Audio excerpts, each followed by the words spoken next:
नमस्कार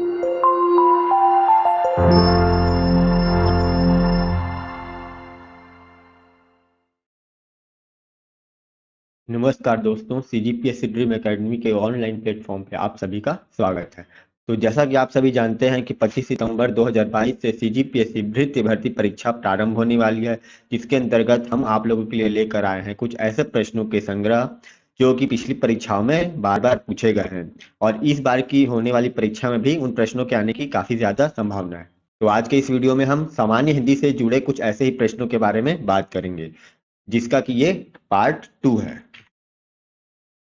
तो देखिए, पहला हम प्रश्न है हमारे पास, संदिग्ध वर्तमान काल है। ये 4 वाक्य दिए हुए हैं हमें और हमें बताने कि इनमें से कौन सा वाक्य है जो कि संदिग्ध वर्तमान काल होगा।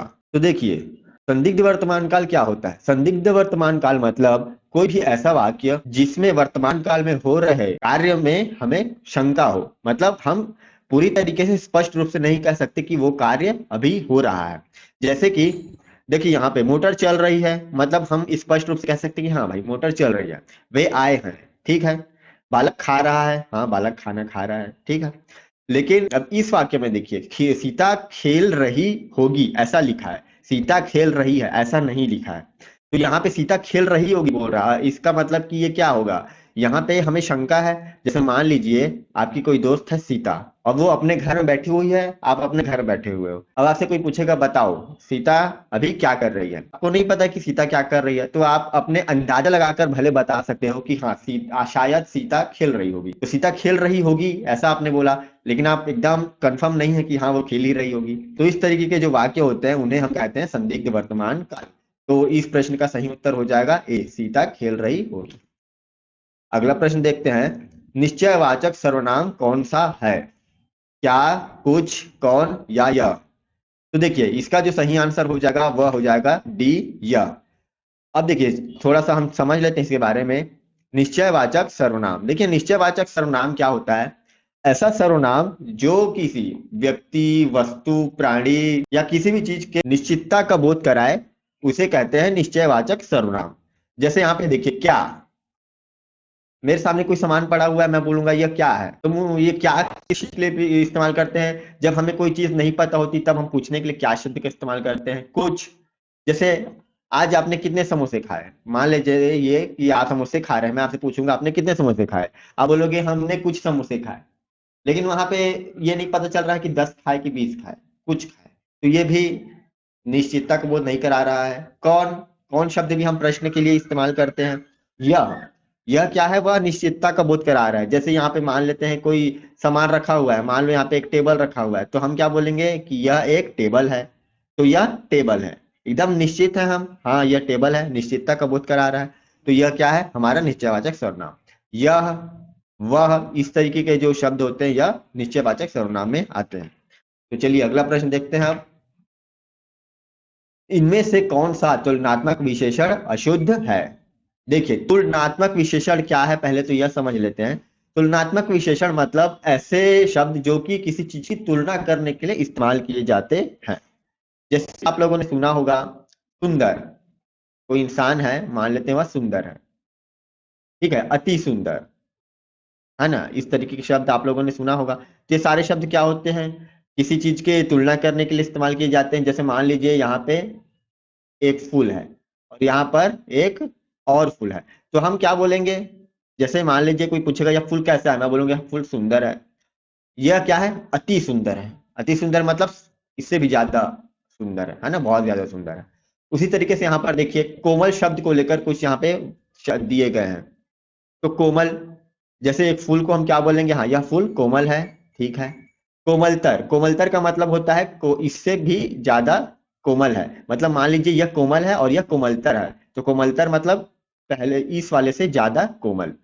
कोमलता मतलब होता है सबसे ज्यादा कोमल। तो एक बच गया कोमलता। कोमलता शब्द तुलना करने के लिए इस्तेमाल नहीं किया जाता। तो यह हमारा अशुद्ध विशेषण है, अशुद्ध तुलनात्मक विशेषण। तो इसका उत्तर क्या हो जाएगा? सी, कोमलता। बाकी के जो 3 शब्द है कोमल, कोमलतर और कोमलतम, ये तीनों के तीनों शब्द क्या होते हैं? तुलना करने के लिए इस्तेमाल किए जाते हैं। अगला प्रश्न देखते हैं, इस वाक्य में क्रिया विशेषण का प्रयोग अशुद्ध है। देखिए क्रिया विशेषण क्या होता है पहले तो मैं आप लोगों को बता देता हूँ। क्रिया विशेषण मतलब तो जो शब्द किसी क्रिया का ही विशेषता बताता है उन्हें हम क्रिया विशेषण कहते हैं। जैसे कि यहाँ लिखा है वे लोग ठीक ठाक पहुंच गए। सामान्य भाषा में क्या होता है, ये वे लोग पहुंच गए। तो पहुंच गए क्या है, क्रिया है। और ठीक ठाक पहुंच गए, तो ठीक ठाक क्या है, उस क्रिया का विशेषता है, उस क्रिया की विशेषता है कि वे लोग पहुंच तो गए लेकिन किस तरीके से पहुंचे, ठीक ठाक पहुंचे। उसी तरीके से मैं झट से चला गया। अध्यापक विचार पूर्वक से रहता है, वह कहाँ गया होगा। देखिए यह तो शुद्ध है, यह भी शुद्ध है, मैं झट से चला गया।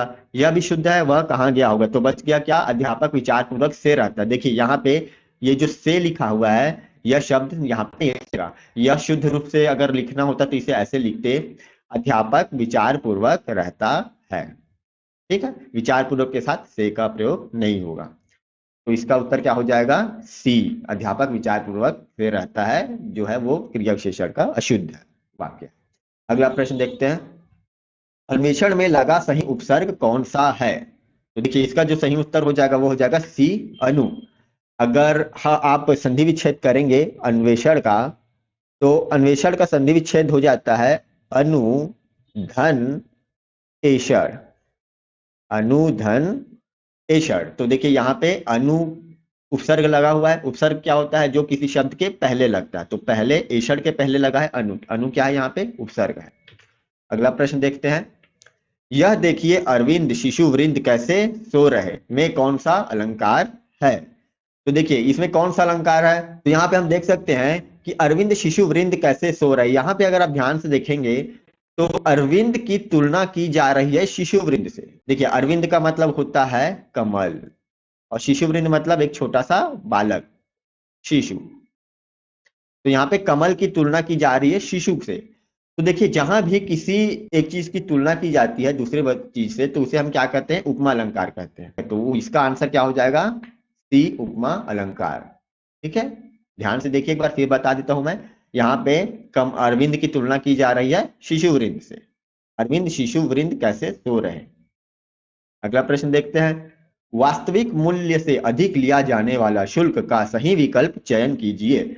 मतलब जब वास्तविक मूल्य से अधिक मूल्य लिया जाता है किसी भी चीज के लिए, तो उसे क्या कहते हैं, तो उसे क्या कहेंगे, क्या अति शुल्क कहेंगे, अति शुल्क कहेंगे, अपशुल्क कहेंगे या अधि शुल्क कहेंगे। तो अधिक शुल्क कहते हैं जब किसी चीज के मूल्य से ज्यादा मूल्य लिया जाए, तो इसे आप याद रखेंगे। अगला प्रश्न है, आह कितना सुहावना मौसम है में कौन सा वाक्य है। तो देखिए यहाँ पे क्या हो रहा है, बहुत सुहावना मौसम, कहते हैं आह कितना सुहावना मौसम है। तो देखिए इस तरीके के जो वाक्य होते हैं ये क्या होंगे, क्या ये विस्मय सूचक है, संदेश सूचक है, इच्छा सूचक है या संयुक्त वाक्य है।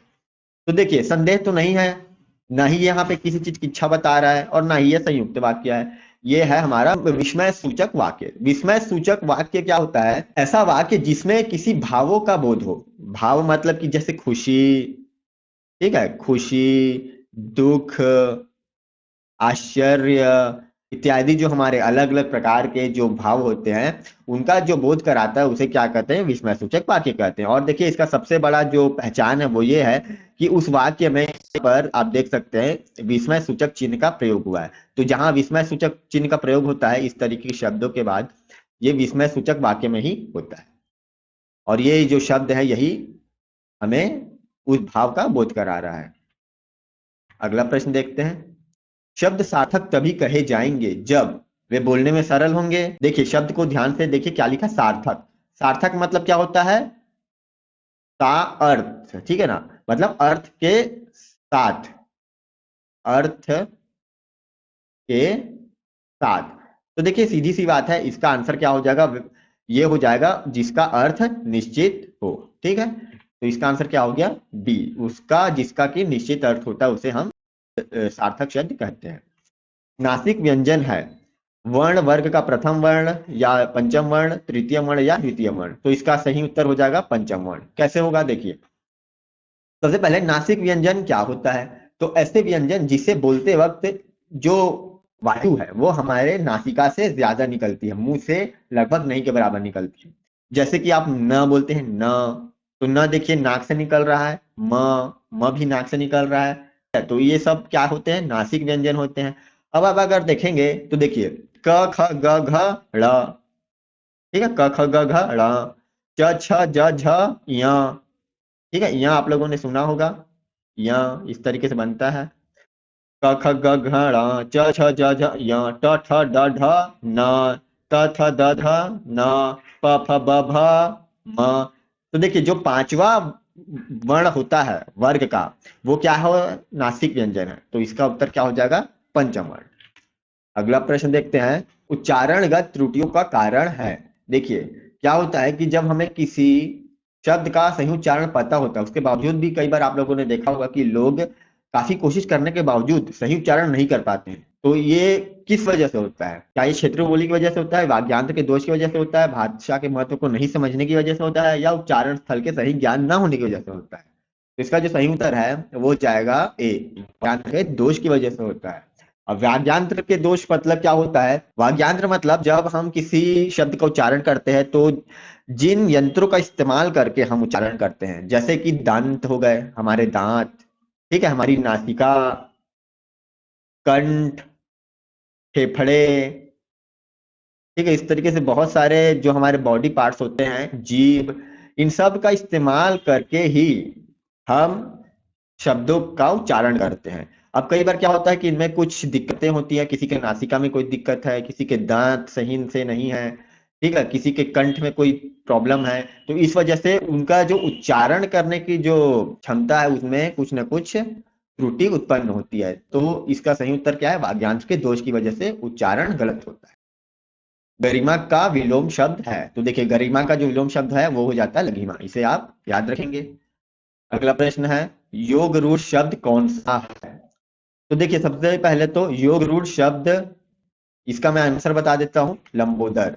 ठीक है, देखिए लंबोदर क्यों है इसका सही आंसर, तो इसके लिए आपको समझना पड़ेगा योग रूढ़ शब्द क्या होते हैं। यहाँ पे मैं आपको बताता हूँ तीन प्रकार के शब्दों के बारे में, रूढ़ होता है, और यौगिक शब्द होता है, और होता है योग रूढ़ शब्द। देखिए रूढ़ शब्द वे होते हैं जिन शब्दों का एक विशेष अर्थ होता है, लेकिन जब आप उसे तोड़ देते हैं उन शब्दों को, तो उनका कोई मतलब नहीं रह जाता। जैसे कि नाक, नाक का एक विशेष अर्थ होता है, लेकिन अगर आप इसे ही क्या करेंगे, अगर तोड़ देंगे, जैसे ना और क के रूप में, तो ना का कोई अर्थ नहीं होता, ना ही क का कोई अर्थ होता है। यौगिक, यौगिक मतलब क्या होता है, जहां पे एक से अधिक शब्दों का इस्तेमाल करके शब्द बनते हैं, जैसे कि डाकघर।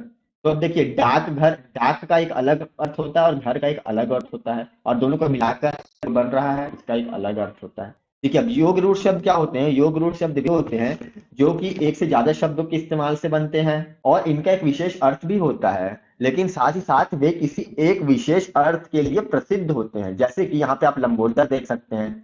लंबोदर मतलब, देखिए लंबोदर, लंब और उदर, इन दो शब्दों से मिलकर बना हुआ है लंबोदर। अब लंबोदर का एक विशेष अर्थ भी होता है। क्या होता है? लंबोदर एक विशेष किस चीज के लिए प्रसिद्ध है? गणेश जी। ठीक है, तो गणेश जी के लिए प्रसिद्ध है, इसलिए ये क्या हो जाएगा, योग रूढ़ के सभी नियमों को पालन करता है, तो लंबोदर हमारा योग रूढ़ शब्द होगा। चलिए अगला प्रश्न देख लेते हैं, गाल बजाना का सही अर्थ क्या है? तो देखिए गाल बजाना का सही अर्थ हो जाता है डिंग हाँकना, तो उत्तर हो जाएगा बी, डिंग हाँकना, इसे आप याद रखेंगे। चलिए अगला प्रश्न है हमारा, शब्द किसे कहते हैं? एक या एक से अधिक सार्थक वर्ण समूह को, एक या एक से अधिक वर्णों के मेल को, ध्वनि की छोटी इकाई को, या भाषा की सबसे छोटी इकाई को। तो देखिए शब्द क्या होता है, किसी न किसी शब्द का कोई न कोई अर्थ जरूर होता है, कोई न कोई अर्थ जरूर होता है, यानी कि ये सार्थक वाला हमारा सही उत्तर हो जाएगा। एक या एक से अधिक सार्थक वर्ण समूह को शब्द कहते हैं। अगला प्रश्न देख लेते हैं, हिंदी की कितनी बोलियां हैं? तो देखिए हिंदी में टोटल 18 बोलियां हैं, इसका उत्तर हो जाएगा बी। याद रखेंगे हिंदी में कुल 5 उपभाषाएं हैं, कुल 5 उपभाषा है, जिनमें टोटल मिलाकर, कुल मिलाकर 18 बोलियां हैं। इनको आप याद रखिएगा, यह परीक्षा में कई बार पूछ सकता है। अगला प्रश्न है, विशेषण के कितने भेद होते हैं? तो देखिए विशेषण के 4 भेद होते हैं। कौन कौन से भेद होते हैं विशेषण के? तो देखिए विशेषण के 4 भेद होते हैं, आप इन्हें याद रख लीजिए। पहला होता है गुणवाचक, दूसरा होता है संख्यावाचक, तीसरा होता है परिमाणवाचक, और चौथा होता है हमारा संकेतवाचक। तो ये 4 प्रकार के हमारे विशेषण होते हैं, इन्हें आप याद रखिएगा। चलिए अगला प्रश्न देख लेते हैं। सौभाग्य का तद्भव शब्द क्या है? तो देखिए सौभाग्य का तद्भव शब्द हो जाता है सुहाग। अब देखिए सबसे पहले तो हम समझते हैं थोड़ा सा तद्भव और तत्सम शब्द के बारे में। देखिए तत्सम शब्द वो होते हैं जो कि संस्कृत के शब्द होते हैं और जिन्हें ज्यों का त्यों हिंदी में इस्तेमाल किया जाता है, जैसे कि जल आप लोगों ने सुना होगा, सूर्य। तो ये क्या है, ये सारे के सारे। अब यहाँ पे सौभाग्य भी आ गया।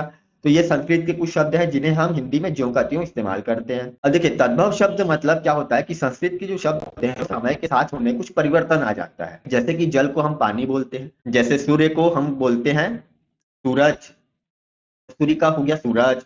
उसी तरीके से सौभाग्य का क्या हो जाता है, सुहाग। आप लोगों ने सुना होगा प्राचीन काल में कहा जाता था सौभाग्यवती भव, जिसका हिंदी में अर्थ होता है सदा सुहागन रहो। तो सौभाग्य संस्कृत में बोलते थे और उसे ही हिंदी में क्या कहते हैं, सुहाग। तो इसका उत्तर क्या है, सुहाग।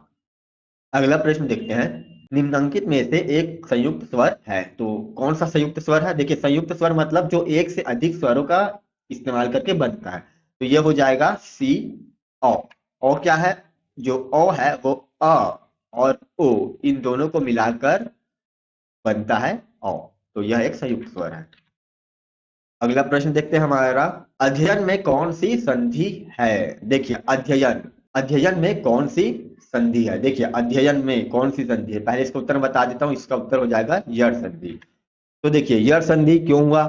तो अध्ययन को अगर आप संधि विच्छेद करेंगे तो यह हो जाता है अधि धन अयन।